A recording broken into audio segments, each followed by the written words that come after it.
চোখের পানি ফেলে ফেলে কাঁদতে কাঁদতে চক্ষু লাল হয়ে গেছে। সেজদা দিয়ে সেজদার মধ্যে কাঁদতে কাঁদতে যায় নামাজ ভিজে গেছে। আমার নবীজি জান্নাতের সংবাদ দুনিয়াতেই পেয়েছেন। ওমর ফারুক রাদিয়াল্লাহু তাআলা আনহু জান্নাতের সংবাদ দুনিয়াতে পাওয়ার পরেও চোখের পানিতে যায় নামাজ ভিজে দিয়ে বলছেন, আল্লাহ আমি জান্নাত পাবো কিনা জানি না, আমি তো নিশ্চিত না। ঈদের দিন সমস্ত মুসল্লি ঈদের মাঠে আনন্দ করার জন্য সবাই চলে গেছে, 2 রাকাত নামাজ তারা আদায় করবে। সব মুসলমান সেখানে হাজির হয়ে গেছে, ইমাম নাই। ইমাম হচ্ছেন ওমর ফারুক রাদিয়াল্লাহু তাআলা আনহু। হযরত ওমর আসতেছেন না, টাইম পার হয়ে যাচ্ছে। একজন সাহাবী দরজায় নক করছেন, আমিরুল মুমিনিন আপনি কেন দরজা খুলে আসেন না? নামাজের সময় তো হয়ে গেছে। দরজা খুলে দিল একজন।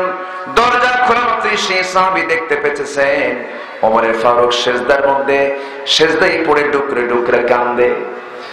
সালাম ফেরার পরে যখন প্রশ্ন করা হলো আপনি কেন যাচ্ছেন না মসজিদের দিকে, মাঠের দিকে, ঈদগাহের দিকে, আপনার হয়েছেটা কি, আপনি কাঁদেন কেন? ওমর ফারুক বলছেন, শোনো আমার মনে হয় তোমাদের জীবনের গুনাহগুলো মাফ হয়ে গেছে, সেজন্য তোমাদের কোনো কান্না নাই। আমি তো এখন পর্যন্ত নিশ্চিত হতে পারি নাই যে আল্লাহ আমাকে মাফ করেছেন কিনা, সেই জন্য আমি সেজদায় পড়ে পড়ে ডুকরে ডুকরে আল্লাহর দরবারে কাঁদতেছি। আমার ভাইরা, এই দুনিয়াটা আমার আপনার জন্য নির্দিষ্ট করতে হবে সবচেয়ে বেশি জিকির হবে জিহ্বা দিয়ে। কার জিকির? আসতে বলবেন না, কার জিকির? যখন সময় পেয়ে যাব বিড়ি টানবো না, জিকির করবো। আমরা সময় পাইলে কি করি? বিড়ি টানে। বিড়ি খাওয়া কি সুন্নতে মুআক্কাদা?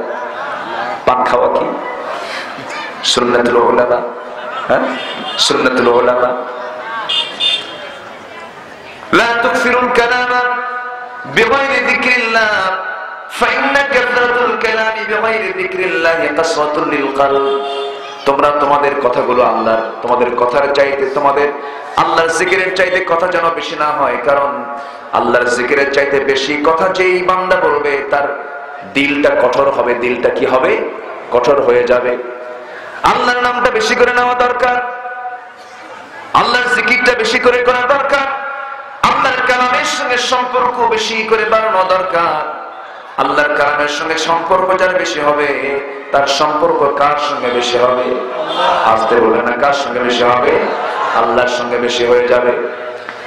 আমার ভাইরা, হযরত আবু বকর সিদ্দিক রাদিয়াল্লাহু তাআলা আনহু মাঝে মাঝে একা একাই কাঁদতে কাঁদতে পাগলের মতো হয়ে যেতেন, আর মাঝে মাঝে বলতেন, আল্লাহ আমি যদি মানুষ না হয়ে উড়ন্ত পাখি হতাম, এই দুনিয়াতে পাখি হয়ে যদি জন্মগ্রহণ করতাম, মরে যাওয়ার সঙ্গে সঙ্গে কোনো হিসাব দেওয়া লাগতো না।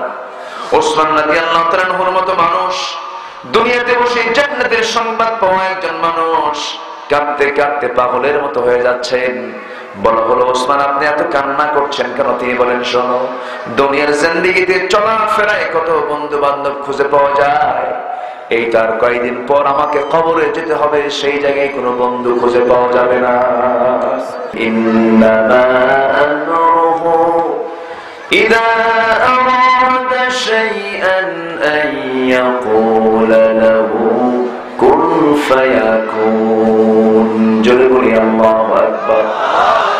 কোন কাজের যখন তিনি সিদ্ধান্ত নেন, শুধু তিনি বলেন কুন, হয়ে যাওয়ার সঙ্গে সঙ্গে তা হয়ে যায়। সময় ক্ষেপণ হয় না, সময় লাগে না।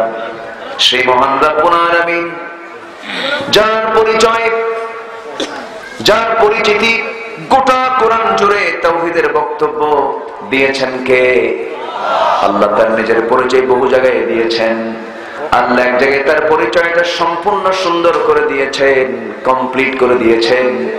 যে সূরাটার আয়াতটা সবচেয়ে শ্রেষ্ঠ আয়াত, যে আয়াতটা সবার মুখে মুখে জানা আছে, আল্লাহু লা ইলাহা ইল্লা হুয়াল হাইয়ুল কাইয়্যুম লা তা'খুযুহু সিনাতুন ওয়ালা নাওম লাহু মা ফিস সামাওয়াতি ওয়া মা ফিল আরদ من ذا الذي يشفع عنده إلا بإذنه بيمينه يعلم ما بين أيديهم وما خلفهم ولا يحيطون بشيء من علمه إلا بما شاء وسع كرسيه السماوات والأرض ولا يؤوده حفظهما وهو العلي العظيم جل الله أكبر নয়টা বাক্য মিলে একটা আয়াত কয়টা বাক্য নয়টা বাক্য মিলে একটা আয়াত হয়ে গেছে এই আয়াতে কমপ্লিটলি আমার আল্লাহর পরিচয় তিনি নিজেই দিয়েছেন তার পরিচয় সম্পূর্ণ এর মধ্যে পাওয়া যায় এছাড়াও ছোট্ট একটা সূরা আছে যে সূরা দিয়ে আমি শুরু করেছি আলোচনা ছোট্ট একটা সূরা যদিও ছোট সূরা কিন্তু এর ভিতরে বিশাল তাৎপর্য রয়ে আছে আল্লাহ রাব্বুল আলামিন সুন্দর করে বলেছেন যারা পারেন ঠোঁট মিলিয়ে বলুন কুল হুয়াল্লাহু আহাদ আল্লাহুস সামাদ লাম ইয়ালিদ ওয়া লাম ইউলাদ ওয়া লাম ইয়াকুল লাহু কুফুয়ান আহাদ কোন সূরা এটা বলেন সূরা ইখলাস অনেকে চুপ করে আছেন হুজুর নাম তো সূরার জানি না কিন্তু কুল হু পারি কি পারি কুল হু পারি ইখলাস পারি না আবার অনেকে আছে আলহামদু পারে সূরা ফাতিহা পারে না আছে না নাই বলেন আছে কিন্তু কোরআন এত সহজ কখন মুখস্থ হয়েছে আমাদের আমরা নিজেরাও জানি না কোরআন যদি কঠিন হতো মুখস্থ সহজে হতো না মুখস্থ করা যেত না ছোট্ট ছোট্ট বাচ্চারা কোরআন মুখস্থ করে তাদের কালাম কত সুন্দর মজা লাগে কত আনন্দ লাগে হৃদয়ে ছুঁয়ে যায় অমৃত স্বাদ পাওয়া যায় হৃদয়ে দোলা দেয় আমার দেশ কোনো কিছুতেই বিশ্ব চ্যাম্পিয়ন না হলেও একটা আশার আলো হলো প্রতি বছর এমন কোন বছর নাই যে বছর আমার দেশের হাফেজে কোরআন গোটা বিশ্ব তেলাওয়াত বিশ্ব হিফজ কম্পিটিশনে ভালো অবস্থান নেয় না বলি আলহামদুলিল্লাহ এটি একটা আশার আলো কিসের আলো আশার আলো মিডল ইস্ট পারে না নিজের ভাষা আরবি আরাবিয়ান হাফেজ আমার দেশের হাফেজ কাজে লাগানোর জন্য যারা চেষ্টা চালান সেই চেষ্টায় বাধা আছে না নাই বলেন আচ্ছা আমার দেশের দুপক্ষের মানুষ এক মানুষ শিরকের পথ হাতে নিয়েছে আরেক পক্ষ তাওহীদের পথকে হাতে নিয়েছে কেউ সূরা ইখলাসকে প্রতিষ্ঠা করতে চায় আবার কেউ তাগুতকে প্রতিষ্ঠা করতে চায় কেউ তাওহীদকে প্রতিষ্ঠা করতে চায় কেউ তাগুতকে প্রতিষ্ঠা করতে চায় কেউ মূর্তি গড়তে চায় কেউ মূর্তি নিশ্চিহ্ন করতে চায় আসতে বলবেন না জোরে বলুন ঠিক কিনা মূর্তির পক্ষে ইসলাম আছে নাকি আসতে বলবেন কোন আছে আমার ভাইয়েরা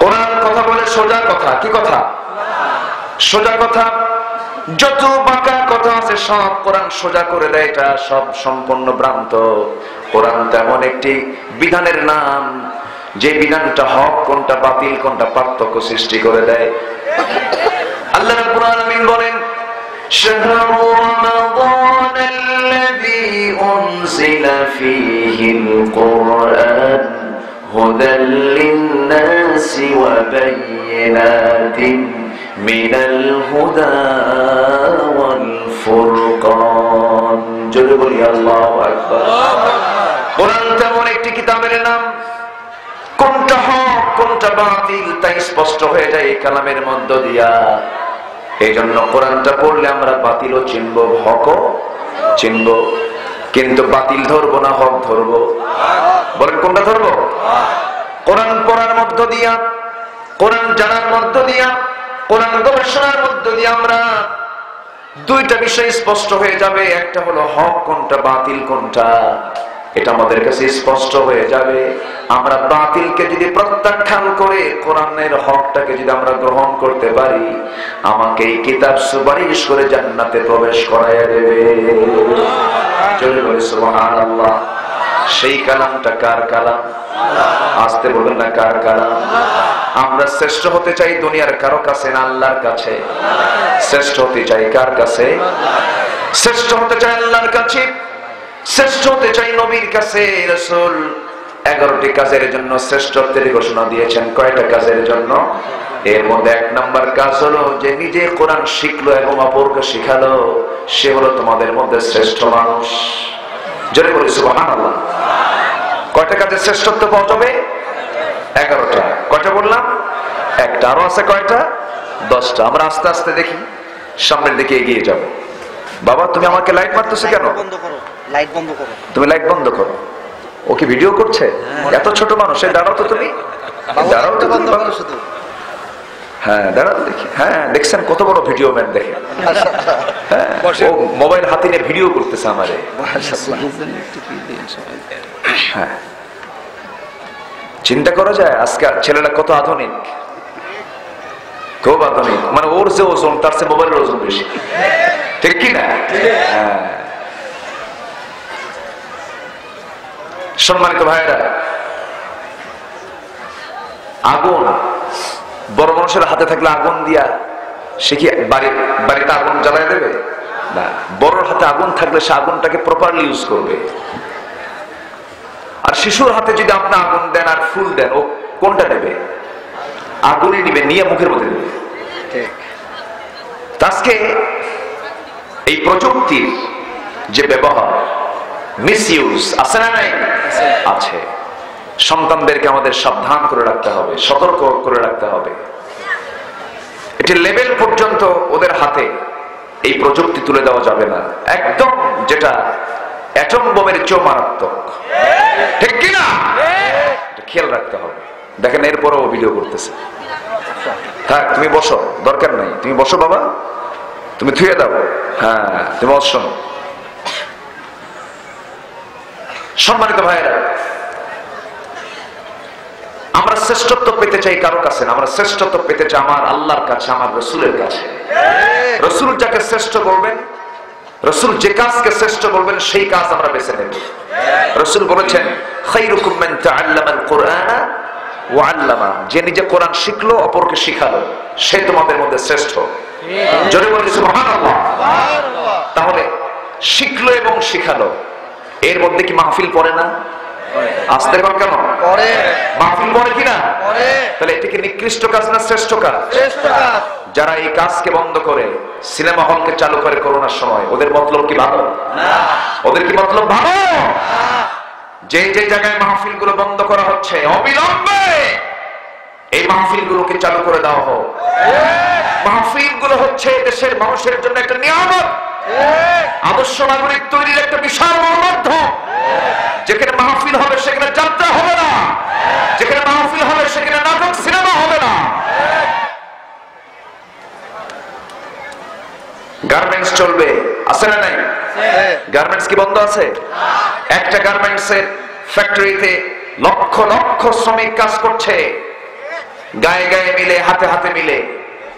ওই জায়গায় করোনা নাই, যত করোনা মাহফিলে ঢোকে না। এখানে কি গাঁজা খেয়ে আছে মানুষ? যেখানে গাঁজা খায়া যায় সেখানে বন্ধ করো না। এখানে যারা আসে তাদের কপালে আছে সেজদার চিহ্ন। যেখানে যারা আসে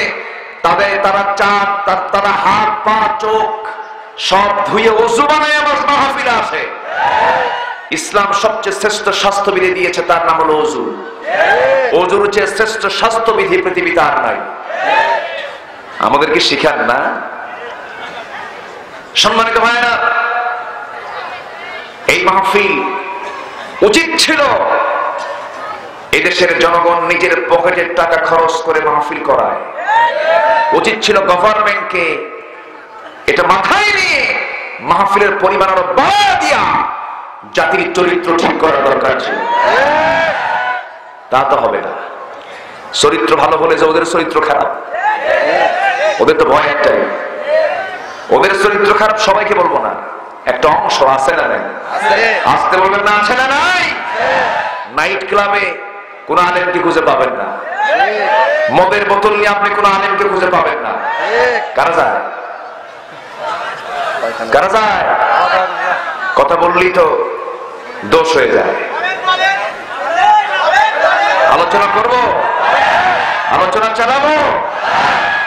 বেলকুচিতে আসতেই পারি না, বহুদিন হলো। আজকে আসছি, কিছু কয়া যায়, কিছু বলে যায়, কয়া যায়। এই এলাকার ভাষা না এটা, কিছু কয়া যায়। দেখা যাক, জোরে বলি ইনশাআল্লাহ, আরো জোরে বলি ইনশাআল্লাহ। শুধু তাহাজ্জুদের প্রচার করে আর নামাজি বান্দার পরিচয় দিয়া, জায় নামাজ খোঁজার পরিচয় দিয়া, তসবিহ খোঁজার পরিচয় দিয়া জান্নাত পাওয়া যাবে না। জান্নাত পেতে হলে কাজ করতে হবে। আল্লাহ কথায় বিশ্বাসী না, আল্লাহ কাজে বিশ্বাসী। আল্লাহ কিসে বিশ্বাসী? কাজে। খালি কথায় বললে হবে না। আল্লাহ রাব্বুল আলামিন বলেন, লিমা তাকুলুনা মা লা তাফআলুন কাবুরা মাকাতান ইনদাল্লাহ। সূরা সাফের শুরুর দিকে বলা হচ্ছে, তোমরা সেই কথা কেন বলতে যাও যা তুমি নিজে করো না। আমার বন্ধুগণ, 1971 থেকে শুরু করে নিয়ে 2020 সাল পর্যন্ত যতজন ক্ষমতা এসেছে, নির্বাচন যখন আসছে, সবাই ধর্মের দোহাই দিয়ে জনগণের সামনে গেছে, ঠিক কিনা বলে? মাথায় টুপি লাগিয়েছি, আলহাজের খেতাব লাগিয়েছি, কোরআন সুন্নাহ বিরোধী কোন আইন পাস হবে না, এই সমস্ত মুসলিকাগুলো দিয়েছে। ইসলামের পক্ষে আমরা কাজ করবো, এই সমস্ত কথাগুলো বলেছে। নিঃসন্দেহে প্রমাণ হয়ে যায় তারাও জানে এই জাতি ইসলাম ছাড়া কিছু বোঝে না। কিন্তু জাতি শুধু ধোকাই খাইল, ঠিক কিনা? কিন্তু এই ধোকা আর খেতে চাই না আমরা। এখন ধোকা খাবো না, আর খেতে চাই না। তাহলে কোন পদ্ধতি অবলম্বন করতে হবে, সেই পদ্ধতি খোঁজার দরকার একজন সচেতন ইমানদারের। আছে না নাই? আসতে বলবেন না, আছে না নাই? আসুন একটু লাইনের দিকে আসি। শ্রেষ্ঠ আমি রাসূলের কাছে হতে হলে, আল্লাহর কাছে হতে হলে কয়টি কাজ? এর মধ্যে কয়টা বলেছি? নিজে কোরআন শিখবো, অপরকে শিখাবো। জোরে বলি ইনশাআল্লাহ। আর কোরআন শিখলে নামাজ হবে না? হবে না নামাজ?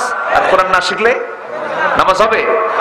লা সালাতা ইল্লা বি ফাতিহাতিল কিতাব। সূরা ফাতিহা ছাড়া নামাজই হবে না, সূরা ছাড়া নামাজই হবে না। এজন্য সূরা শেখা আগে না নামাজ আগে? বলেন বলেন বলেন বলেন। শিখতে হবে আগে, দুটোই জরুরি। কোরআন শেখাও জরুরি, নামাজটাও জরুরি। তবে হ্যাঁ, নতুন কোন অন্য ধর্মের মানুষ যদি কালেমা পড়ে ফেলে, কালেমা পড়ার সঙ্গে সঙ্গে তার জন্য নামাজটা কি হয়ে গেল? ফরজ হয়ে গেল। এখন তো তার সূরা মুখস্থ হয়তো বা নাই। সেই ক্ষেত্রে সে কি করবে? যতটুকু পারে ততটুকু পড়বে। কারণ আমার আল্লাহ বান্দার জন্য কঠিন না সহজ? আসতে বলবেন না, কঠিন না সহজ?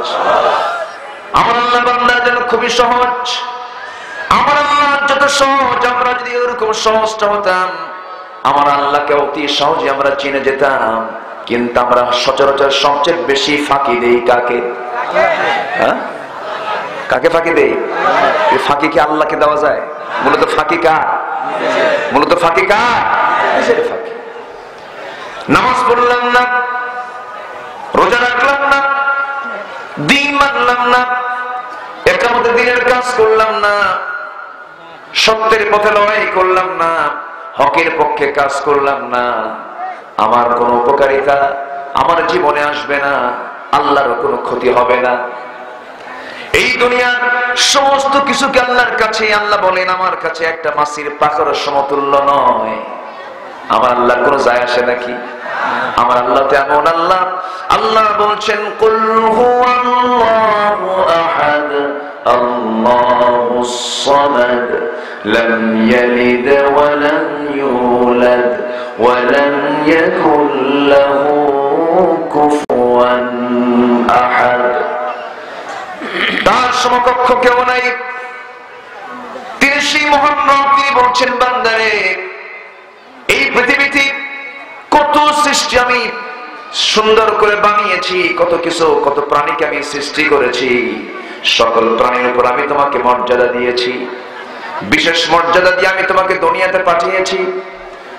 তোমার দাম ফেরেশতার চেয়ে বেশি, তোমার দাম সকল জিনের চাইতে, সকল প্রাণীর চাইতে বেশি।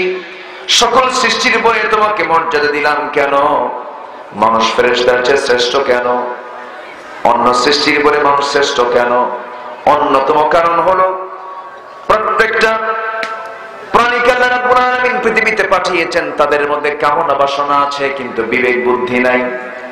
আবার ফেরেশতা আল্লাহ রাব্বুল আলামিন সৃষ্টি করেছেন যাদের মধ্যে কামনা বাসনা নাই কিন্তু বিবেক বুদ্ধি আছে। আর আল্লাহ মানুষকে সৃষ্টি করেছেন, বিবেক বুদ্ধিও দিয়েছেন, কামনা বাসনাও দিয়েছেন। যে বান্দা বিবেক বুদ্ধি খাটায়া কামনা বাসনাকে যদি ইসলামের মাধ্যমে যদি সুন্দর করে নিয়ন্ত্রণ করে করতে পারে, চালাতে পারে, ওই বান্দার মর্যাদা ফেরেশতার চেয়ে শ্রেষ্ঠ হয়ে যায়। জোরে বলি সুবহানাল্লাহ। আর যদি বিবেকহীন হয়ে যায়, ঈমানহীন হয়ে যায়, আমলহীন হয়ে যায়, তখন হয়ে যায় সে চতুষ্পদ জন্তুর চেয়েও জঘন্য। এরকম নিকৃষ্ট গোলাম তো বাংলার জমিনে নাই। এই কথা ছোটখাটো কোনো কথা? অনেক কথা বলেছ, শুনেছি আমরা। ভেবো না মোল্লার দৌড় শুধু মসজিদ পর্যন্ত না, এখন মোল্লারাই দেশ চালাতে পারে। এই যোগ্যতা মোল্লাদের আছে না নাই? যাদের কোরআন শেখার মর্যাদা আছে, তাদের যোগ্যতা আছে, তাদের সব কিছু চালানোর যোগ্যতা আছে। সম্মানিত ভাইয়েরা, অনেক কথা আস্তে আস্তে করে আজকে শোনাবো। জোরে বলি ইনশাআল্লাহ, জোরে বলি ইনশাআল্লাহ। আমার আওয়াজ, আমার কথা সবার কানে কি যাচ্ছে? সবার কানে কি সাপ্লাই হচ্ছে? সবাইকে শুনতে পাচ্ছেন? মাহফিলের যে অ্যাকোমোডেশন খুবই সুন্দর, তার অনেক সুন্দর তার আয়োজন করেছেন। এই প্রতিকূল পরিবেশ বলবো আমি, গোটা পৃথিবী জুড়ে এখন করোনা আতঙ্ক। লন্ডনে লকডাউন হচ্ছে, লন্ডনের মানুষ আর ঘর থেকে বের হয় না। কিসের ভয়ে? করোনা। কেউ মুসাফা করে না, কেউ মুআনাকা করে না, আলিঙ্গন করে না, কেউ ধরে না, কেউ কাউকে ছয় না। একমাত্র ভয় হলো মৃত্যুর ভয়। যদি মরে যাই, যদি মারা যাই, তাহলে আমরা মৃত্যুকে এত ভয় পাচ্ছি, করোনাকে এত ভয় পাচ্ছি, কিন্তু জাহান্নামের ভয় আছে না নাই? আসতে কোন কেন? করোনাকে ভয় করতে কি আমি এত কিছু সেফ হয়ে চলছি, মাস্ক লাগাচ্ছি, অফিসে লাগানো আছে নো মাস্ক নো সার্ভিস, আছে না নাই? প্রত্যেকটা অফিসে সরকার লাগিয়ে দিয়েছে নো মাস্ক নো সার্ভিস। এটা না লাগায় যদি একটু দেওয়া হতো নো সালাহ নো সার্ভিস, ঠিক কিনা? তাহলে সবই তো ঠিক হয়ে যায়। করোনা থেকেও বাঁচা যায়, ভাইরাস থেকেও বাঁচা যায়, জাহান্নাম থেকেও বাঁচা যায়। ওদের জাহান্নাম থেকে বাঁচার দরকার নেই, ওরা করোনা থেকে বাঁচবে। কথা বোঝেন নাই? মানে মাথায় টুপি দেবে কিন্তু পরনে লুঙ্গি দরকার নেই। আমার কথা কি বুঝতেছেন? নো মাস্ক নো সার্ভিস শুধু নয়, ঠিক আছে মাস্ক লাগান, কারণ ভাইরাসটা খুবই সূক্ষ্ম। আমি স্বাস্থ্যবিধিকে কখনো অমান্য করছি না, কারণ মিডিয়া এখানে আসছে, হয়তো কোন কথা কোন তার সঙ্গে লাগাইয়া প্যাঁচ লাগাইয়া কোন দিকে কোন বিপদে ফালাইয়া দিবেন, কিন্তু বিপদ কিছুই বিপদ না, কারণ বিপদকে আমি আলিঙ্গন করেছি বহু আগে। কোন সমস্যা নেই, মরেই তো যাবো ভাই, এত চিন্তা করে লাভ আছে? যদি বাঁচতাম যুগের পর যুগ কিয়ামত পর্যন্ত, তাহলে না হয় বাঁচার চেষ্টা করতাম। মরেই যাবো, ট্রেন তো একটাই, কেউ আগের বগিতে যায়, কেউ পিছনের বগিতে যায়, লাইন তো একটাই। বাঁচবো এক মুহূর্ত, বাতিলদের সামনে মাথা নত করতে পারবো না আমরা। রাজি আছেন কারা কারা? হাত উঁচু করে রাখা।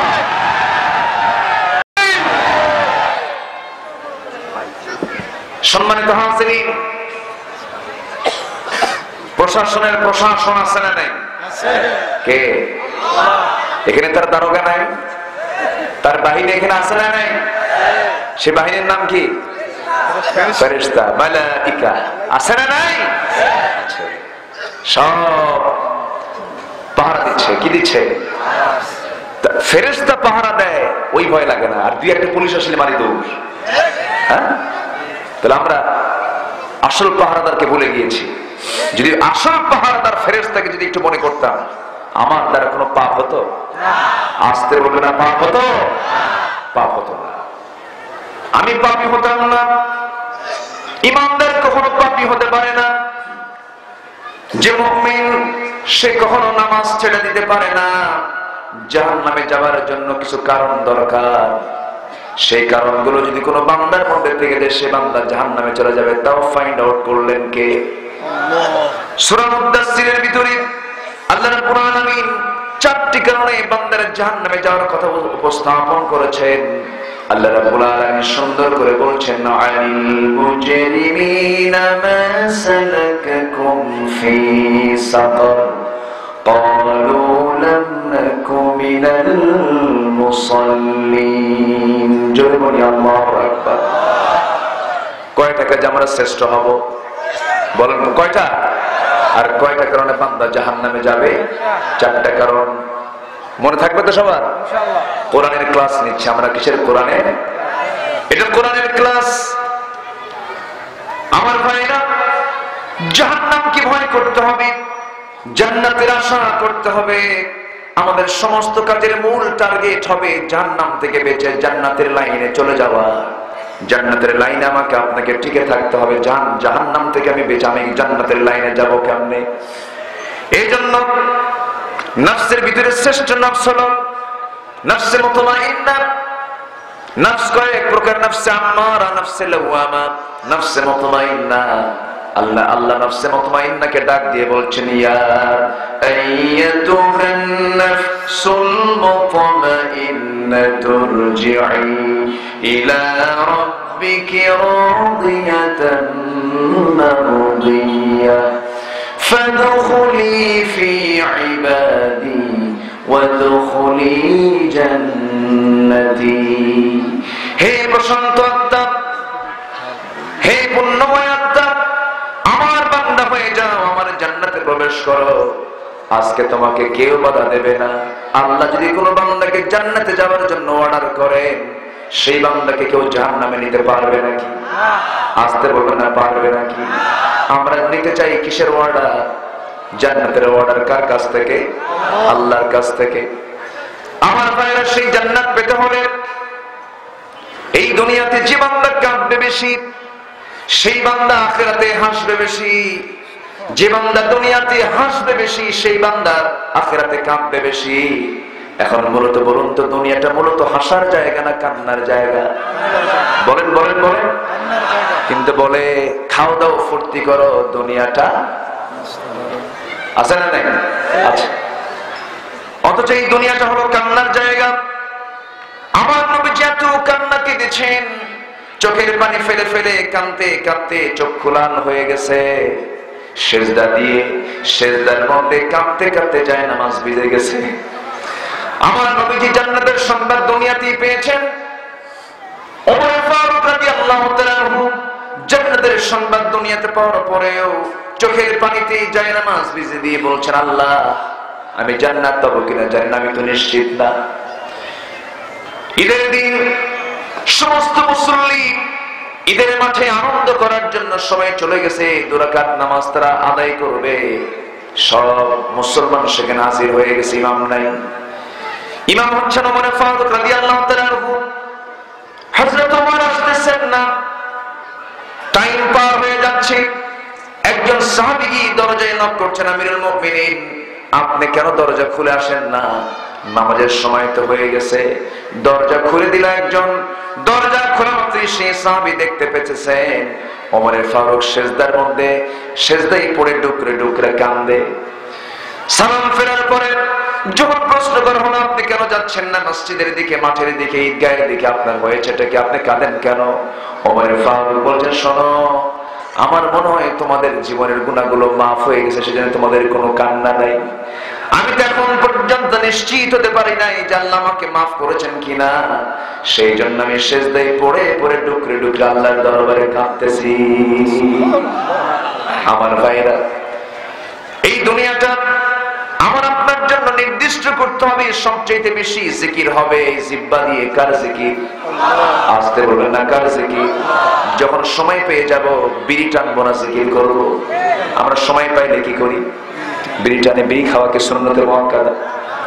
পান খাওয়া কি সুন্নাতুল উলামা? হ্যাঁ, সুন্নাতুল উলামা। লা তুকসিরুল কালামা বিগাইরি যিকরিল্লাহ ফাইন্না কাসরাতুল কালামি বিগাইরি যিকরিল্লাহ কাসওয়াতুল লিল কলব। তোমরা তোমাদের কথাগুলো আল্লাহর, তোমাদের কথার চাইতে, তোমাদের আল্লাহর জিকিরের চাইতে কথা যেন বেশি না হয়, কারণ আল্লাহর জিকিরের চাইতে বেশি কথা যেই বান্দা বলবে তার দিলটা কঠোর হবে। দিলটা কি হবে? কঠোর হয়ে যাবে। আল্লাহর নামটা বেশি করে নেওয়া দরকার, আল্লাহর জিকিরটা বেশি করে করা দরকার, আল্লাহর কালামের সঙ্গে সম্পর্ক বেশি করে বাড়ানো দরকার। আল্লাহর কালামের সঙ্গে সম্পর্ক যার বেশি হবে, তার সম্পর্ক কার সঙ্গে বেশি হবে? আসতে বলে না, কার সঙ্গে বেশি হবে? আল্লাহর সঙ্গে বেশি হয়ে যাবে। আমার ভাইরা, হযরত আবু বকর সিদ্দিক রাদিয়াল্লাহু তাআলা আনহু মাঝে মাঝে একা একাই কাঁদতে কাঁদতে পাগলের মতো হয়ে যেতেন, আর মাঝে মাঝে বলতেন, আল্লাহ, আমি যদি মানুষ না হয়ে উড়ন্ত পাখি হতাম, এই দুনিয়াতে পাখি হয়ে যদি জন্মগ্রহণ করতাম, মরে যাওয়ার সঙ্গে সঙ্গে কোনো হিসাব দেওয়া লাগতো না। ওসমান রাদিয়াল্লাহু তাআলা আনহুর মতো মানুষ, দুনিয়াতে বসে জান্নাতের সংবাদ পাওয়া একজন মানুষ, কাঁদতে কাঁদতে পাগলের মতো হয়ে যাচ্ছেন। বলা হলো, ওসমান, আপনি এত কান্না করছেন কেন? তিনি বলেন, শোনো, দুনিয়ার জিন্দেগিতে চলাফেরায় কত বন্ধু বান্ধব খুঁজে পাওয়া যায়, এই তার কয়েকদিন পর আমাকে কবরে যেতে হবে, সেই জায়গায় কোনো বন্ধু খুঁজে পাওয়া যাবে না। আমার ভাইয়েরা, এতটা অস্থিরতা পোষণ তারা করতেন। আমরাও যদি চোখটা একটু বন্ধ করি, কয়েকটা মিনিট যদি একটু চিন্তা করি, এই মুহূর্তে আমার মৃত্যু হয়ে যাবে, সুন্দরী বউটা বিধবা হয়ে যাবে, সন্তান এতিম হয়ে যাবে, আত্মীয় স্বজন সব চোখের পানি ফেলে ফেলে আমার জন্য কাঁদবে, 3-4 দিন চলে যাবে, সব শেষ হয়ে যাবে, কিন্তু আমি কোথায় চলে যাব? আমার সম্পদ কোথায় থেকে যাবে? আমার অবস্থানটা কোথায় হবে? একটু যদি 3-4 মিনিট যদি একটু চোখ বন্ধ করে ভাবি, সব জবাব আছে না নাই? বলেন, আসতে বলবেন না, আছে না নাই? আমার বন্ধুগণ, সব যেহেতু একদিন আল্লাহর দরবারে আমাকে আপনাকে ধরনা দিতেই হবে। আল্লাহ বলছেন, বান্দারে, আমি তোকে জানিয়ে দিচ্ছি, জাহান্নামের কোনো কাজ তুই করিস না। জান্নাত যদি পেতে চাস, আমি তোকে বলবো, তুই 4টি কাজ চিন্তা ভাবনা করে করবি। জাহান্নামীদেরকে যখন বলা হবে, তোমরা আজকে দোজখের মধ্যে কেন, সাকারে দোজখে কেন, জাহান্নামের মধ্যে কেন? তারা বলবে, আমরা 4টা কাজ দুনিয়াতে করে আসি নাই। 1 নাম্বার হলো, ওয়ালাম নাকু ক্বালু লাম নাকু মিনাল মুসাল্লিন। দুনিয়ার জিন্দেগিতে আমরা মুসল্লি ছিলাম না। প্রকৃত অর্থে যে মুসল্লি হওয়া দরকার, যে নামাজি হওয়া দরকার, সেই নামাজি আমরা ছিলাম না। শুক্রবার যখন আযান দিত, সমস্ত নিয়মতে মুসল্লির আগে আমরা মসজিদে গিয়ে হাজির হতাম, সবার আগে যেতাম, ওই 7 দিনে একদিন নামাজটা পড়তাম। এরকম মুসল্লি মনে হয় বেলকুচিতে না? আছে আছে আছে, ও হাজিরা দেয়। ও কি দেয়? হাজিরা দেয়। কে? আল্লাহ আসছে কোনো মতো, আমার একটু দেখো, একটু হাজিরা দিয়ে গেলাম। আছে না নাই? আল্লাহকে ঠেকা পড়ছে, আছে না নাই? আমার ভাইরা, নামাজের মধ্যে কিছু ক্লাস আছে। কিছু নামাজি জান্নাতে যাবে, কিছু নামাজি জাহান্নামে চলে যাবে। নামাজি হলো 2 প্রকার। কেউ নামাজ পড়লে জান্নাত পেয়ে যাবে, কেউ নামাজ পড়লে জাহান্নাম পেয়ে যাবে। কারণ এমনও নামাজি বাংলার জমিনে আছে, যে নামাজের পুরস্কার আল্লাহর দরবারে নাই। আসতে বলবেন না, আছে না নাই?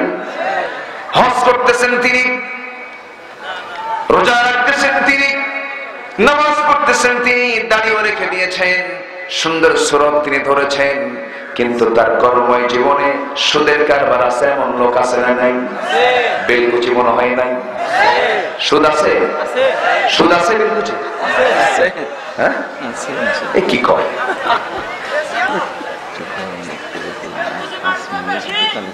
হ্যাঁ, ইনশাআল্লাহ।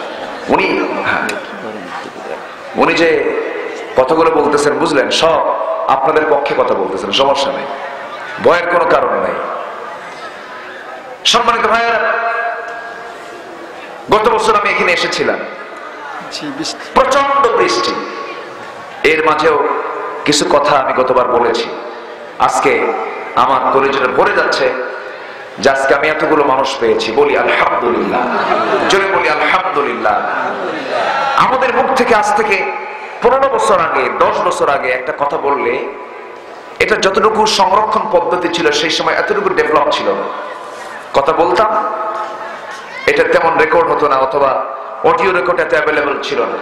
কিন্তু এখন একটা করে শব্দ, একটা করে বাক্য যখন বের করি, তখন আমাকে আগে ভাবতে হয় যে এর মধ্যে কোনো প্রকার ভুল, সংশয়, সন্দেহ, কোনো ঝামেলা থাকলো কিনা।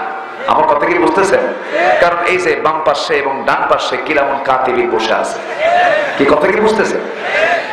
শুধু ভাববেন না যে আমি এখানে কথা বলছি, আমার এই বক্তব্য মুহূর্তের মধ্যে চলে যাচ্ছে গোটা দুনিয়ায়, এবং আমার এই কথাগুলো শুনতেছে তারাও, যারা কোরআনের বিপক্ষ শক্তি, তাদের কানেও কিন্তু কথাগুলো যাচ্ছে। এবং সেই দাওয়াতের ক্ষেত্রেও কি পদ্ধতি অবলম্বন করতে হবে কোরআনের দাওয়াত দিতে গেলে, সেই পদ্ধতিও কোরআনে আছে না নাই? আছে না নাই? গরম গরম বক্তৃতা দেওয়া এটা একটা বিষয়, আর হিকমতের সাথে, বিজ্ঞতার সাথে কথা বলা এটা আরেকটা বিষয়, ঠিক কি না? ইদফা বিল্লাতি হিয়া আহসান, ইহসান আহসানের দ্বারা, উত্তম আচরণের দ্বারা তুমি প্রতিবাদ করো। রাসূল কাউকে ধমক দিয়ে কোনো কিছু বলেছেন? রাসূল কাউকে জোর করে, কাউকে ঘাড় মটকায় দিয়া কোরআন বোঝাতে চেয়েছেন? না। কোরআন হলো শান্তির বাণী। কিসের বাণী? কিন্তু রাসূলকে নিয়ে কথা বলবা আমরা ছেড়ে দেব না, ঠিক কিনা? কোরআনকে নিয়ে কথা বলবা আমরা ছাড়বো না, আমরা ছাড়বো না। জগতের শ্রেষ্ঠ সন্তান আলেমদের দ্বারা ঘাড় মটকা দেওয়ার কথা বলে আমরা শুদ্ধ ভাষায় জবাব দেব, এমন অত্যন্ত আচরণ করবেন না। আলেমরা খাবে না, যদি খাবে ওই সমস্ত আলেম বিদ্বেষী, কোরআন সুন্নাহ বিরোধী অপশক্তির স্থান বাংলার জমিনে হবে না। সম্মানিত ভাইরা, আলেমকে আপনি ঘৃণা করেন? আপনি আলেমকে ঘৃণা করছেন? আপনার মাথায় থাকতে হবে রাসূল নিজে বলেছেন, আল উলামা ওয়ারাসাতুল আম্বিয়া, আলেমরা হচ্ছে নবীর ওয়ারিস। জোরে করে সুবহানাল্লাহ। নবীর ওয়ারিস কারা? নবীর ওয়ারিস কারা? আলেমের চেহারার দিকে তাকালে সব পাওয়া যায়। একটু আস্তে করে সুবহানাল্লাহ। মহিলার দিকে তাকালে,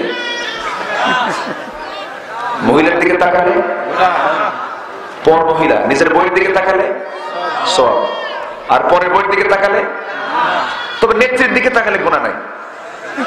নেত্রী তো ফেরেশতা, সওয়াব না গুনাহ? সওয়াব না গুনাহ?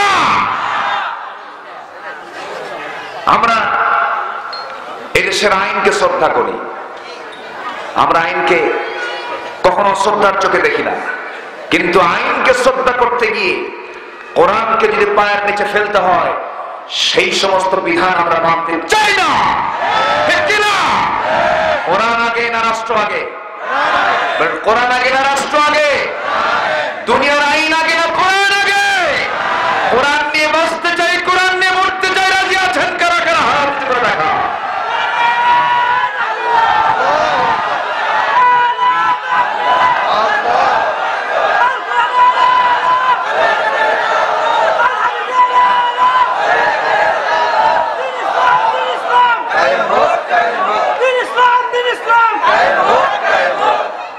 আল্লাহ সবার হাতকে কবুল করুন, জোরে বলি আমিন। আজ থেকে 10 বছর আগে এই দেশে মসজিদ কম ছিল না বেশি ছিল? বলেন। এখন মাদ্রাসা কম ছিল না বেশি ছিল? এখন মাদ্রাসা কম না বেশি? তাহলে মাদ্রাসা কমেছে না বেড়েছে? মসজিদ? আচ্ছা, সুদের পরিমাণ কমছে না বাড়ছে? তাহলে এটা বাড়লো কেন? এটা কেন বাড়লো? মসজিদ বাড়লো, মাদ্রাসা বাড়লো, আবার সুদ বাড়লো। এটা মসজিদ আর মাদ্রাসার বরকতে সুদ বাড়ছে নাকি? তাহলে বোঝা গেল শুধু মসজিদ আর মাদ্রাসা বাড়ানোর মধ্য দিয়া সমাজ থেকে সুদ বন্ধ হবে না, সমাজ থেকে ঘুষ বন্ধ হবে না। যারা ঘুষকে বলে, কি বলে ঘুষকে? না, গিফট, গিফট। যারা ঘুষকে বলে গিফট, আছে না? সুদকে বলে ইন্টারেস্ট। সুদকে কি বলে? সুদকে যারা বলে ইন্টারেস্ট, ঘুষকে যারা বলে গিফট, তারাই বলে মূর্তিকে ভাস্কর্য, ঠিক কি না?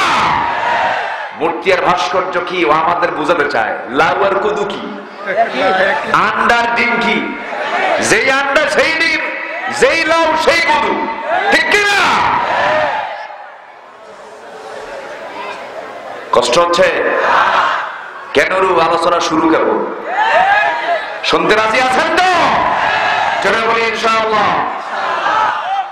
সূরা মুদাসসির এবং সূরা ইখলাস থেকে আমি আলোচনা করছি, টেনশন নাই, সময় মতো বলে দেব।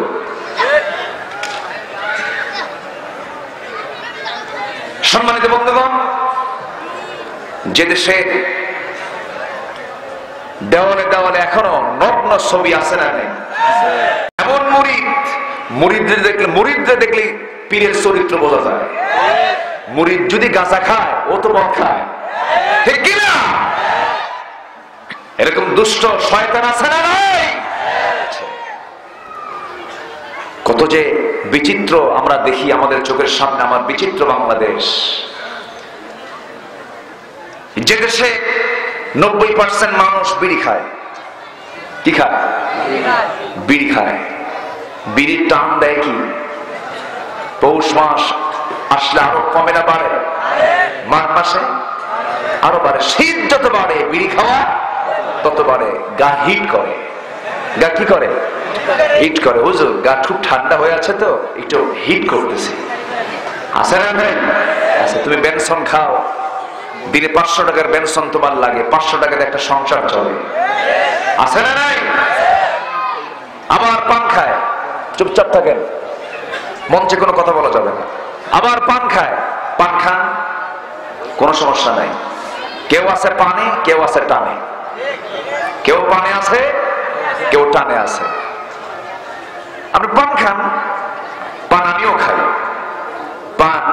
পানের রস এটা আমার পেটের জন্য ভালো, আপনি খাবেন, কিন্তু অপরিমিত না পরিমিত?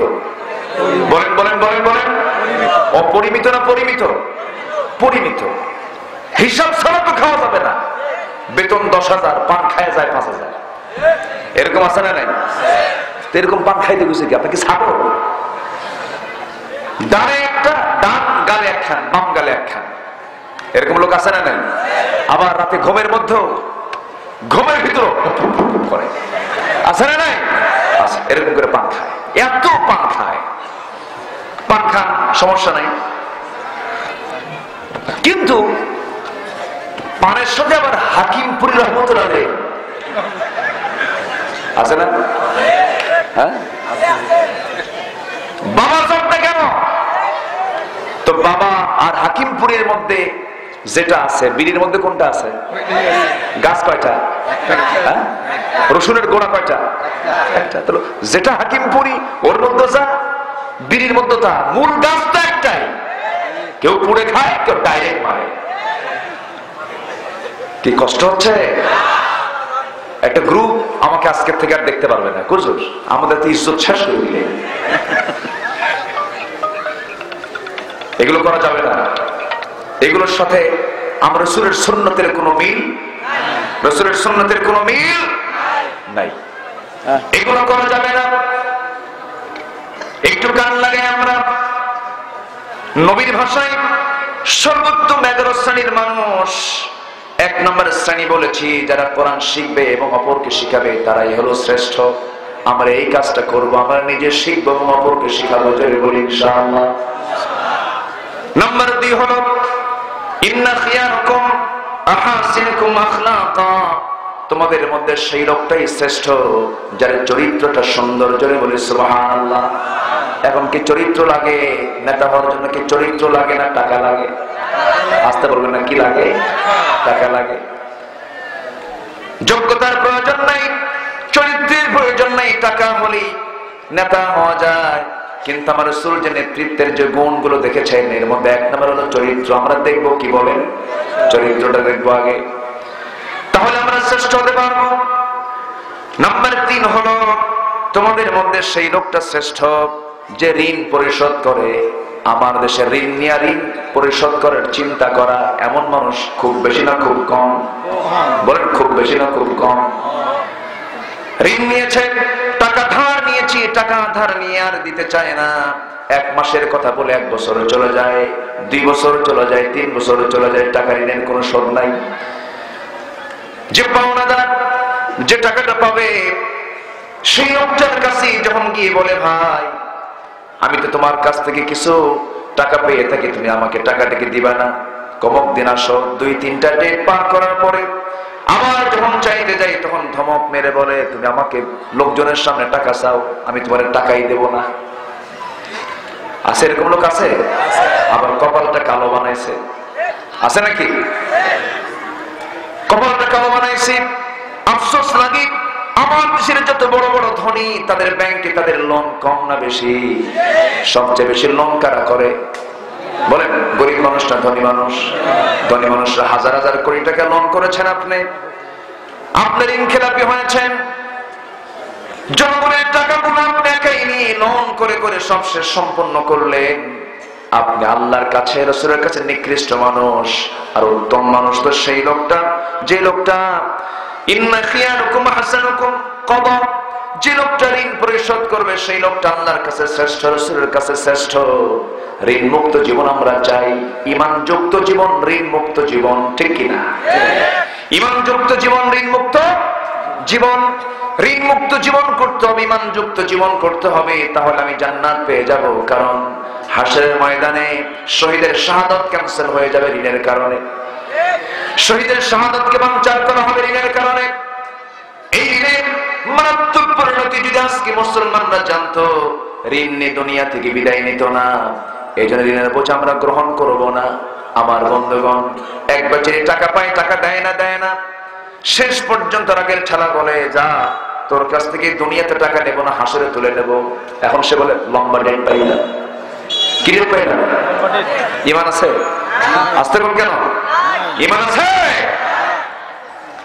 লা ঈমানা লিমান লা হাদালা, তার ঈমান নাই, যার অঙ্গীকার ঠিক নাই, যার ওয়াদা ঠিক নাই, যে ঋণ পরিশোধ করবে না ইচ্ছা করে, যে ঋণটাকে রেখে দেবে, সেই লোকটার ঈমান কেমন করে থাকে যার ওয়াদাই ঠিক থাকবে না? আমার বন্ধুগণ, যার ওয়াদা ঠিক থাকবে না তার পরিচয় হলো মুনাফিক। তার পরিচয় কি? মুনাফিক বলেছেন মুহাম্মদ সাল্লাল্লাহু আলাইহি ওয়াসাল্লাম।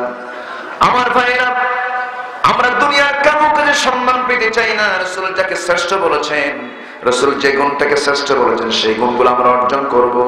আর জীবনের যেই পর্যায়ে, যে অবস্থায় থাকি না কেন, সকল কাজের মধ্য দিয়া একটা কাজ আমাকে আপনাকে অবশ্যই কম্পালসারি করতে হবে। আযান শোনার সঙ্গে সঙ্গে কোথায় যাব? আসতে বলবেন না, কোথায় যাব? মসজিদে চলে যাব। আমার নবীর শেষ কথা ছিল কোন ইবাদতের কথা বলেন? নামাজের কথা। আফসোস লাগে, বাংলার জমিনে 90% মুসলমান থাকার পরও তাদেরকে নামাজের জন্য বলা লাগে। এমন মুসলমান আমরা নামাজের জন্য আমরা আহ্বান করি। মুসলমান তো সেই আল ফারকু বাইনাল মুমিন ওয়াল কাফির, মুমিন এবং কাফিরের মধ্যে তফাৎ সৃষ্টি করে দেয় নামাজ। নামাজ যার নাই তার কিচ্ছু নাই, নামাজ যার আছে তার সবকিছু আছে। এই নামাজ আমরা সবাই কি পড়তে রাজি আছি নাকি? কিন্তু এই নামাজের আসল রূপ আমরা দেখব এই সমাজে আমরা দেখতে পাবো না। কারণ এই সমাজে কি আল্লাহর আইন আছে নাকি? আসতে বলবেন না, আল্লাহর আইন আছে নাকি? দেখে দেন তো, আল্লাহর আইন আছে? এই সমাজে তো আল্লাহর আইন নাই। নামাজের বাস্তব রূপ কেমন হবে? প্রধানমন্ত্রীর পিছনে মন্ত্রী পরিষদ নামাজ পড়বে, এরপরে সচিবদের পিছনে তার নিম্ন স্তরের সমস্ত দায়িত্ব, গ্রামের মাতব্বর যিনি হবেন তার পিছনে গ্রামের লোকজন নামাজ পড়বে। এইরকম করে প্রত্যেকটা জায়গায় যখন নামাজের পরিবেশ সৃষ্টি হয়ে যাবে, আল্লাহর কসম করে বলি, নামাজটা যদি সমাজে চালু হয়ে যায়, রাষ্ট্রীয় পর্যায়ে সামাজিকভাবে যদি কার্যকর হয়ে যায়, আল্লাহর কসম সমাজ থেকে সকল প্রকার দুর্নীতি, সুদ, ঘুষ, জেনা, ব্যভিচার বন্ধ হয়ে যাবে। এখন জেনার পরিমাণ কমছে না বাড়ছে? শিক্ষার হার কমছে না বাড়ছে? হ্যাঁ, শিক্ষার হার বাড়ছে, জেনার হার বাড়ছে, শিক্ষার হার বাড়ছে, ধর্ষণের হার বাড়ছে, দুটোই বাড়ছে। দুটোই বরকত, দুটোই বরকত। একটা বরকত আর একটা গজব। আর একটা কি? গজব। জেনার পরিমাণ বেড়েছে। জেনার পরিমাণ কেন বাড়লো? কি জন্য বাড়লো?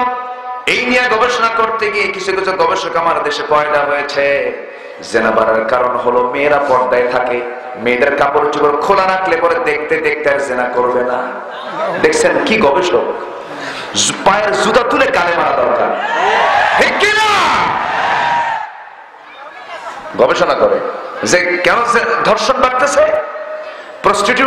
প্রস্টিটিউশন আরো বাড়ায় দাও, মেয়েদের কাপড় চোপড় ঢেকে ঢুকে রাখে কিন্তু আকর্ষণ বাড়ে, খুলে ফেললেই তার তাকাবে না। দেখছেন কত বড় জানোয়ার আছে না নাই? আজকে নতুন নতুন রোগ কেন আসছে? চীন থেকে এই করোনা। ঈমান আনতে গেলে তোমাকে আরো কিছু কাজ করতে হবে, সেটা হলো ইন্নাল্লাযীনা ক্বালু রাব্বুনাল্লাহু সুম্মা ইসতাকামু তাতানাজ্জালু আলাইহিমুল মালায়েকা আল্লা তাখাফু ওয়া লা তাহজানু وأبشروا بالجنة التي كنتم توعدون। জোরে বলি আল্লাহু আকবার। ঈমান যারা আনবে এবং তার উপরে যারা টিকে থাকবে, টিকে থেকেছেন আম্বিয়া কেরাম, এমন অনেক পয়গম্বর এই দুনিয়া থেকে বিদায় নিয়েছেন যাদেরকে দুই টুকরা করে দুনিয়া থেকে বিদায় করে দেওয়া হয়েছে। জাকারিয়া আলাইহিস সালামের কথা কে না জানেন? নূহ আলাইহিস সালামকে মারতে রক্তাক্ত করে ফেলে দেওয়া হয়েছে। ৯০ বছর কালিমার দাওয়াত দিয়েছেন, ইসলাম কবুল করেছে মাত্র ৮০ জন। হতার সামনে তার কাজ আমাদের করার দরকার আছে না নাই? কাজ করব আমরা, প্রতিদান দিবেন কে? পুরস্কার দিবেন কে? আল্লাহ পুরস্কার দিয়ে দিবেন। আমার ভাইয়েরা, মার খেয়েছেন সাহাবায়ে কেরাম, মার খেয়েছেন আম্বিয়া কেরাম। আমার নবী খোদ আল্লাহ পাক তাকে অনেক পরীক্ষার মধ্যে ফেলে দিয়েছেন। আমার নবী এত পিটন খেয়েছেন, এত অত্যাচারিত হয়েছেন। নবী মক্কার মাটিতে নামাজ পড়তে গেছেন, এই নামাজ পড়তে নিয়ে রাসূলকে কত কষ্ট করতে হয়েছে। রাসূল রুকুতে চলে যান, কাফের মুশরিক নবীর ঘাড়ের উপরে উটের পচা নাড়ি ভরে চাপায় দেয়। পচা নাড়ি ভরে যখন চাপায় দিল, নবী ওই পচা নাড়ি ভরে চাপ সহ্য করতে না পেরে মুখ থুবড়ে জমিনে পড়ে গেলেন। সমস্ত কাফেররা ঠাট্টা বিদ্রুপ করছে, রাসূলকে নিয়ে হেয় করছে। এমন সময় ওমর ফারুক রাদিয়াল্লাহু তাআলা আনহু সেই সময় ইসলাম কবুল করেন নাই। হযরত আবু বকর সিদ্দিক রাদিয়াল্লাহু আনহু ইসলাম কবুল করেছেন, কিন্তু সেই সময় তিনি ছিলেন না তার কাছে। ফাতিমার দৃষ্টিগোচর হলো। ফাতিমা রাদিয়াল্লাহু তাআলা করলেন কি? ফাতিমা রাদিয়াল্লাহু তাআলা দৌড় মেরে গিয়ে বাবার পিঠ থেকে উটের পচা নাড়িভুড়িগুলো টান মেরে রাসূলকে সেই জায়গা থেকে উদ্ধার করলেন। আমার নবী সেই দিন দেখতে পেলেন, ওই দৃশ্য দেখার সঙ্গে সঙ্গে আল্লাহর কাছে দুহাত তুলে দোয়া করছেন, আল্লাহ তাআলা তোমার কাছে আমি কোনোদিন লানতের ভাষায়, অভিসম্পদের ভাষায় কোনোদিন কোনো কথা বলি নাই। আজকে তোমার কাছে বলছি, আজকে তোমার হক আদায় করতে যেই লাভ এই অথবা সাইবা মহিলা আবু লাহাব আবু জেহেল যারা আমাকে ডিস্টার্ব করেছে, আল্লাহ তুমি তাদেরকে খতমের ব্যবস্থা করে দাও, শেষ করার ব্যবস্থা করে দাও, তাদেরকে তুমি আল্লাহ শেষ করে দাও। নবী যার যার নাম নিয়েছেন প্রত্যেকটা নরকী সব বদরের প্রান্তরে দুনিয়া থেকে বিদায় নিয়েছে। আমার বন্ধুগণ, এই জন্য আলেমদের মুখ থেকে তোমরা বদদোয়া নিও না। বদদোয়া নিলে কিন্তু গজবে নাজিল, গজব আক্রান্ত হয়ে যাবা, ঠিক কিনা? আলেমদেরকে নিয়ে কোনো ষড়যন্ত্র করতে যাও না। আমার নবীজি সেই জায়গা থেকে কোনো মতে দাঁড়ালেন। নবীজি মক্কার বাইরে যেতে পারেন না, হুমকি ধামকি চতুর্দিক থেকে শুরু হয়ে গেছে। হযরত আবু বকর মক্কার ধনীদের একজন মানুষ, তিনিও পাত্তা পাচ্ছেন না। নামাজ পড়তে গেছেন মক্কার কাবার চত্বরে গিয়ে নামাজ শুরু করেছেন। রুকুতে যখন চলে গেছেন, কাফের মুশরিকরা করলো কি? আবু বকর সিদ্দিক রাদিয়াল্লাহু তাআলা মুখে পেয়ে সেই জায়গায় নামাজের মধ্যে তার ঘাড়ের উপরে জুতা চালায়া দিল, পা চালায়া দিল, খরম জুতা দিয়া জমিনে ফেলে দিয়ে আর উঠতে দিল না। নাকের উপরে এত জোরে একটা চাপ মেরে দিল, নাক দিয়ে ফেঙ্কি দিয়ে রক্ত পড়া শুরু হয়ে গেল। সেন্সলেস হয়ে পড়লেন আবু বকর সিদ্দিক রাদিয়াল্লাহু তাআলা। কেউ তার বাড়ি দেখতে পাবে আল্লাহর দ্বীন কায়েম হয়ে গেছে। জোরে বলি সুবহানাল্লাহ, আরো জোরে বলি সুবহানাল্লাহ। হযরত আবু বকর রাদিয়াল্লাহু তাআলা তিনি বলছেন, ইয়া রাসূলুল্লাহ, আপনার এই জায়গাটায় থাকাটা নিরাপদ মনে হচ্ছে না। রাসূল বলছেন, আবু বকর আমিও তোমাকে বলতে চাচ্ছি, আবু বকর তুমি কিছু খেয়েছো নাকি? না হুজুর কিছু খাই নাই, চলো খাওয়ার বন্দোবস্ত করে। আবু বকর বলছেন, হুজুর এই জায়গায় থাকা যাবে না, আমরা মক্কার বাইরে চলে যাই। মক্কার বাইরে চলে গেলেন। মক্কার বাইরে যাওয়ার পরে প্রচন্ড ক্ষুধা, আবু বকর সকালে খান নাই, পেটটা শুকনা হয়ে আছে। রাসূল বলছেন, আবু বকর তোমার তো কিছু খাওয়া দরকার, রক্ত শূন্যতায় ভুগতেছো তুমি, দেখে কি করা যায়। তন্ন তন্ন করে খুঁজে খুঁজে বের করলেন, একটা ছাগল পাল দেখতে পেলেন। ছাগলওয়ালাকে ডাক দিয়ে বলছেন, ও ছাগলওয়ালা, একটা ছাগি তুমি আমাকে দেবে নাকি? কি করবেন আপনি?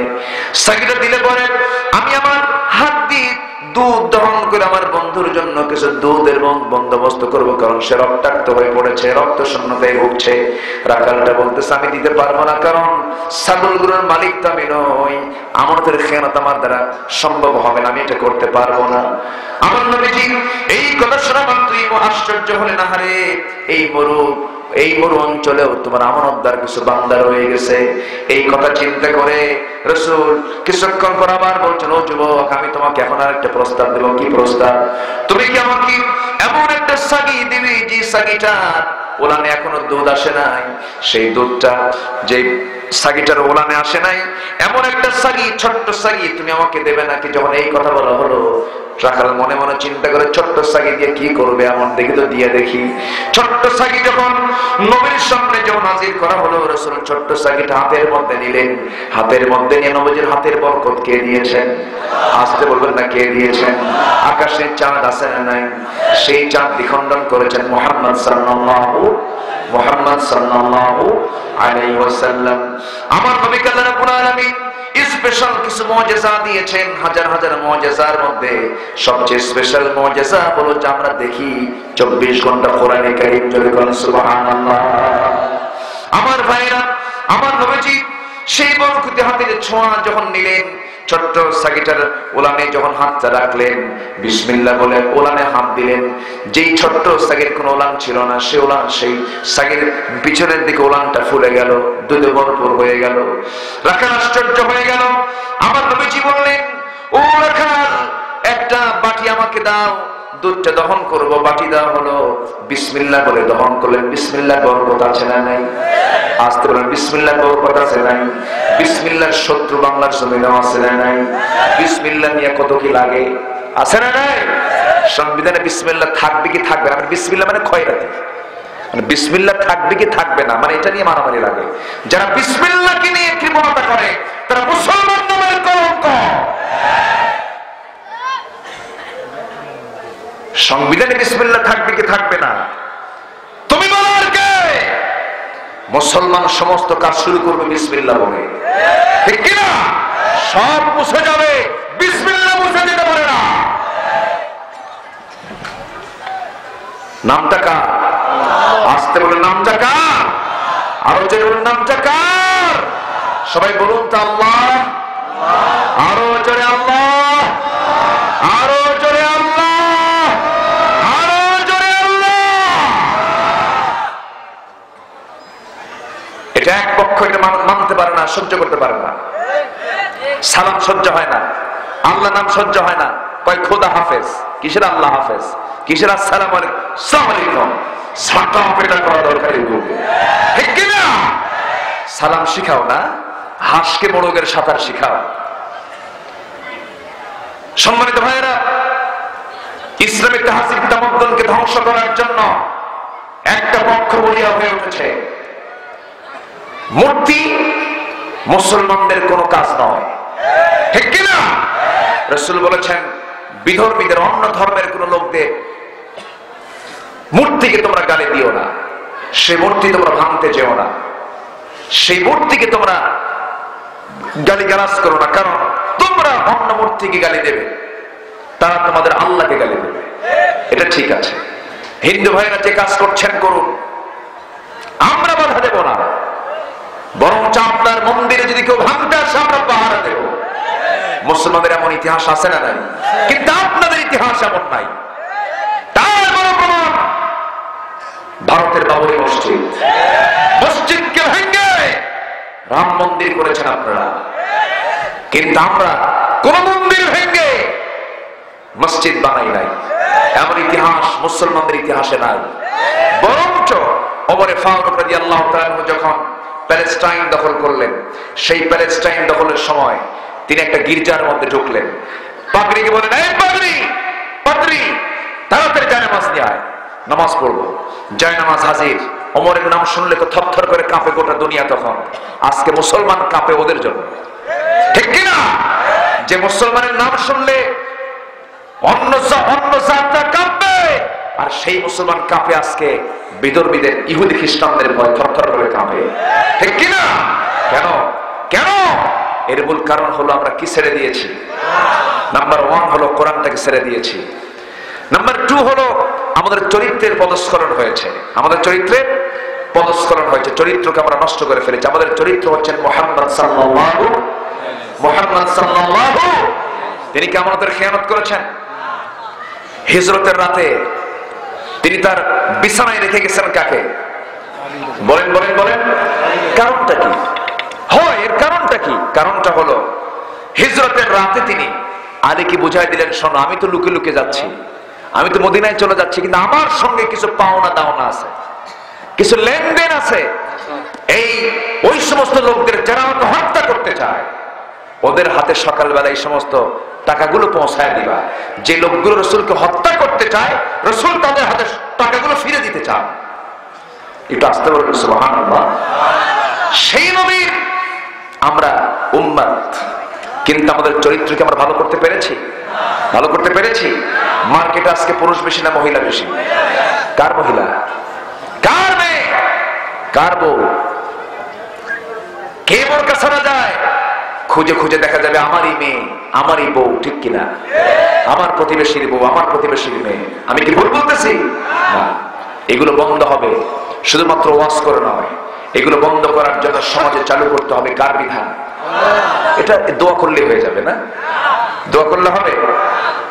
এর জন্য সংগ্রাম করার দরকার আছে না? সেই সংগ্রাম করার জন্য দল করার দরকার আছে না? সেই দল হবে কিসের দল? হুক্কা মার্কা, কাগুয়া মার্কা, এগুলো দল। দল করতে হবে কার? আসতে বলবেন না কার? এর সাথে বহু দল আছে। বহু দল আছে না? নাই? ইসলামী দলও তো অনেক আছে না? ইসলামী দল। তাবলীগ বলেন, তাবলীগের চিন্তা হলো সিল্লা ছাড়া ঈমান ঠিক হবে না। আচ্ছা, পীরদের চিন্তা হলো মুরিদ ছাড়া ওর জান্নাত নাই। আমি কি ভুল বলতেছি? আচ্ছা, আমি মনে হয় আলোচনা শেষ করলে ভালো হয় মনে হয়, নাকি? কি করবো, শেষ করে দেবো? এরকম মানে কেমন যেন মনে হচ্ছে। কি আলোচনা চালিয়ে যাব? আলোচনা চলো। বলা হলো মাহফিল চলবে না, কারণ এখানে করোনা ঢুকছে। কোন দিক দিয়ে ঢুকলো? কোন দিক দিয়ে ঢুকছে? কি কথা কি বুঝতেছেন? আচ্ছা, মাহফিল বন্ধ, মাহফিল হবে না। তো এই একটা সিচুয়েশন তৈরি হয়ে আছে। আগামীকালকে তিনি আসবেন, সবাই আসবেন না ইনশাআল্লাহ? সবাই আসবেন। তার সুন্দর বাচন ভঙ্গি, তার সুন্দর কথা, মিষ্টি মিষ্টি গজল, মিষ্টি মিষ্টি কথা আমরা সবাই শুনবো। জোরে বলি ইনশাআল্লাহ। তার প্রতিটি কথার মধ্যে একটা চমক আছে। তিনি শুরু করেন একদিকে, শেষ করেন আরেকদিকে, কিন্তু হাজারো প্রসঙ্গ, হাজারো কথা তার কথার মধ্যে আছে না?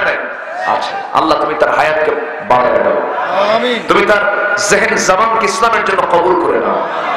আমিও তার কাছে দোয়া চাবো, আমি বলে যাবো যে তিনি যেন আমার জন্য যেন দোয়া করেন। সম্মানিত ভাইরা, সবাইকে নিয়ে যেন দোয়া করেন। তাহলে তাবলীগ বলে চিল্লা ছাড়া গতি নাই, ঠিক আছে না? পীর বলে মুরিদ ছাড়া জান্নাত নাই। আচ্ছা, আহলে হাদিসের ভাইরা বলেন, ভাবেন যে আমরা যেমন হাত উঁচু করে রফে আদায় করি, বুকটা হাত বুকে বাঁধি, হ্যাঁ, ফরজ নামাজের পরে মোনাজাত করে না, যদি এই দেশের প্রত্যেকটা মানুষ এমন হতো খুব ভালো হতো।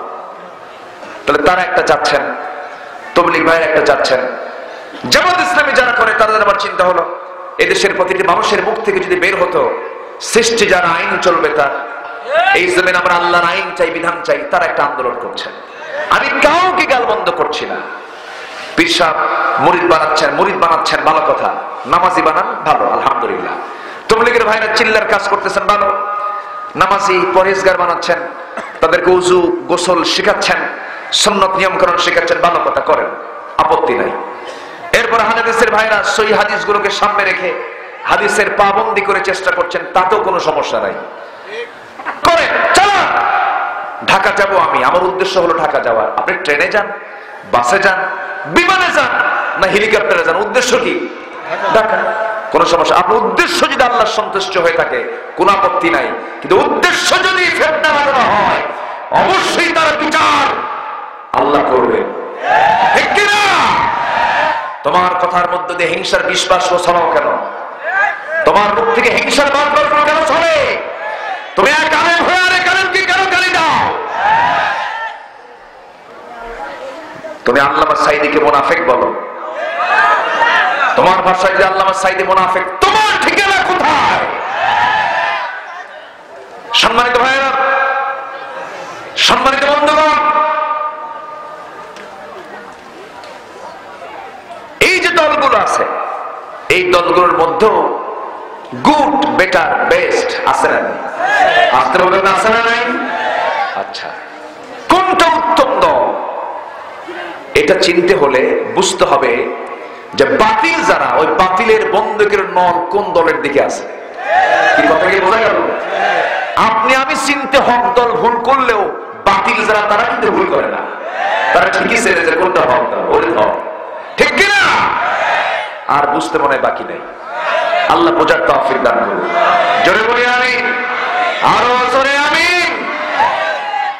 নবীজি মার খেয়েছেন, আমাকে মার খেতে হবে। নবীজি জেল কেটেছেন, আমাকে জেল খাটতে হবে। ভাইরে, একজন সারা জীবন জেল খাইটা খাইটা, নির্যাতন সহ্য করে করে বাড়ি থেকে বের হয়ে চলে গেছে, আত্মগোপন করে আছে দিনের জন্য, কোরআনের জন্য, ওই লোকটাও জান্নাত পেল। আর আপনি এসি রুমের মধ্যে বসে বসে বসে দিন কাটাচ্ছেন, নামাজ পড়ছেন, হজ করছেন, যাকাত দিচ্ছেন, ভালো কথা। কোন আপনার গায়ে শুধু মানে কোন কাটা বিদ্ধ হলো না, কোন নির্যাতন হলো না আপনার জীবনে, আপনিও জান্নাত পাবেন, উনিও জান্নাত পাবেন। এতই সস্তা মামুর বলে আপনার জান্নাত এত সস্তা নয়। জান্নাত পেতে হলে শত বাধা বিপত্তি মারিয়ে দিয়ে জান্নাতের দরজায় পৌঁছতে হবে। সবাইকে রাজি আছেন? আল্লাহ কবুল করুন। জোরে বলি আমিন। রাসূল মার খেলেন কেন? তিনি কি কারো বাড়িতে আগুন ধরাই দিয়েছিলেন? কাউকে মারতে গেছিলেন? কাউকে কটু কথা বলেছিলেন? তিনি বলেছিলেন একটাই কথা, সেটা হলো আমি কারো আইন মানি না। কার আইন ছাড়া? আমরা আমাদের কথা কয়টা? আমরা বিধান মানি কার? হুকুম মানি কার? ধর্ষণ কোনদিন আইন করে বন্ধ হবে? আইন দিয়েছেন কে? ধর্ষণ তো আগে হয় না, ধর্ষণের আগে বহু কাজ আছে। আগে দর্শন, আগে কি দর্শন দেখা, আগে দর্শন, এরপর আকর্ষণ, এরপরে ঘর্ষণ, এরপরে ধর্ষণ। কি কথা কি বোঝা গেল? দর্শন বন্ধ করার জন্য বোরকা পরায় দাও, কিন্তু ওরা তো বলে বোরকা নাকি জঙ্গির পোশাক। তুই কি কোন পোশাক পরিস? তুই কি উলঙ্গ? সম্মানিত ভাইয়েরা, বিচ্ছিন্ন হয়ে আমাকে আপনাকে থাকলে চলবে না। আমাকে একটা নির্দিষ্ট প্ল্যাটফর্ম করতে হবে, সেটা হচ্ছে ইসলাম। সেটা কি বলেন? ইসলাম। ইসলামকে সামনে নিয়ে আমাকে আপনাকে চলতে হবে। বিপদ আসবে, সব বিপদ মারিয়ে সামনের দিকে যাবো। চলে বলি ইনশাআল্লাহ।